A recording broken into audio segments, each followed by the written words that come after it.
Hey YouTube, it's Charity, and I am coming to you today to kind of share something new that I've got going on. Unfortunately, there is not a lot of videos on YouTube to assist in what I'm trying to do, so this is just a trial and error, and I figured I would show you guys what's going on with me in hopes that we could figure this thing out together. I purchased a Epson Workforce 7720 for the purpose of making all over shirts. I made a shirt previously which had my kids on there. It was my first try. I didn't really plan out a design or anything, so it was just like going for it. This is my second time doing something like this. It was a little bit more thought out.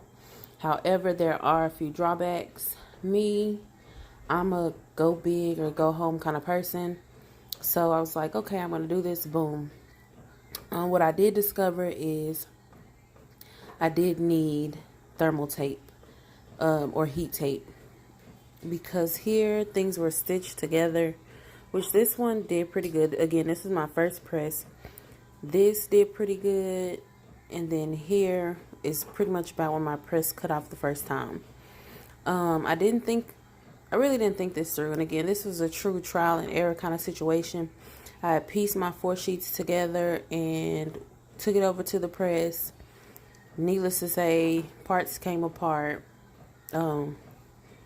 Paper came separated. I didn't have thermal paper, so I only used transfer paper from glitter, vinyl that I'd used, and it pretty much stuck well, but I would like to do it again using thermal tape. So I learned again, and I also think a part of sublimation is learning how your heat press is. Here, this was my first press. As you see down here, things get progressively darker. This was having it under the heat press for about 45 seconds. This was closer to like a minute. And this on the back was like a minute and 30. So you can see my color is a bit more vibrant with holding it longer. So for future references, I will just put my, let my heat press press a little longer. I'm sorry. I'm trying to monitor to make sure my kid doesn't come in with all that ruckus. You probably hear something in the background, which is my printer trying to fix this mess.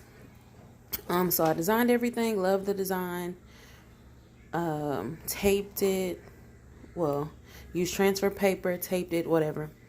Because again, on most groups and stuff, anytime that I would try, my sublimation paper wouldn't bleed through. So I was like, well, dang, is it not working? I would get multiple presses out of one print, which I don't see people do or talk about much. So that kind of let me know something was up. But once I started doing these down here for that length of time, I began to see the bleed through. So it looks like I just hadn't been letting it sit for long enough. And this next go round, adding these new parts, I may leave it on there for 2 minutes. So yeah, it would have been better if all of this, even if I was able to do it in 4 solid pieces, versus this was basically what was left from this. So this chunk, then to try to piece this chunk together, it just all really became too much. Yeah, so I was thinking about, this is also for the Brandy, Monica, Maya, and Carrie Hilson concert. So she said she wanted like a Monica versus Brandy. So Brandy's on this side, Monica's on this side. Now up in here is my problem area, which I'm not gonna let a shirt go out the door like this at all. So what I've done, and hopefully this will work out. If not, I'll just go back to the drawing board. I've got these. This is what I did. So I'm thinking about putting this right here in the middle. Of course, cutting this. I'm just trying to make the most of my paper because I've really wasted a lot. Or I guess it's a learning curve. You know you're going to waste material. So I'm going to cut this here and possibly put them here, kind of just in the best place to kind of try to eliminate the lines.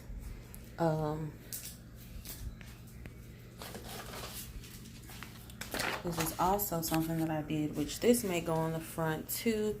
This is both ladies, so it's not like one person is stealing anybody's shine. I might put that right here, cut this section off and then put it here. I could even layer, I don't know.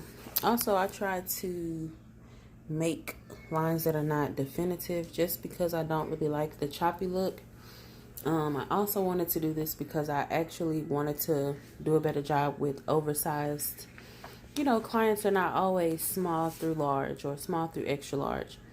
And I was sick of just having 8.5 by 11 square pieces as far as graphic images goes. So I'm going to see this before I decide if I'm going to put any vinyl or anything on there and let you guys know. Also, I'm going to press this and on the back too. At first I left this top part blank and was thinking about just putting some type of words. Like, as you can see, this is even brighter than this, which maybe you can't, but same image, actually same sheet of paper, just pressed for longer. So I really think you have to learn your own machine. I don't think it looks bad, but you know, you live and you learn.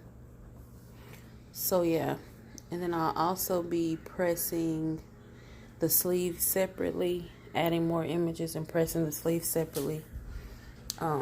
See here, I didn't even really try to mark it up, so I may just put the ladies back here. I'm not really sure how I'm gonna go about doing it, but yeah, I might do both ladies back here, or if this works out well, I might just print another one of these.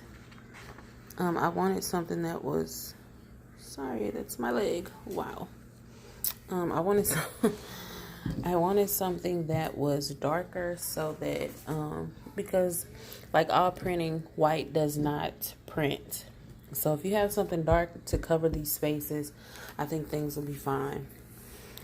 So I'm going to stop talking, press some stuff, and then get back to you to show you what's going on.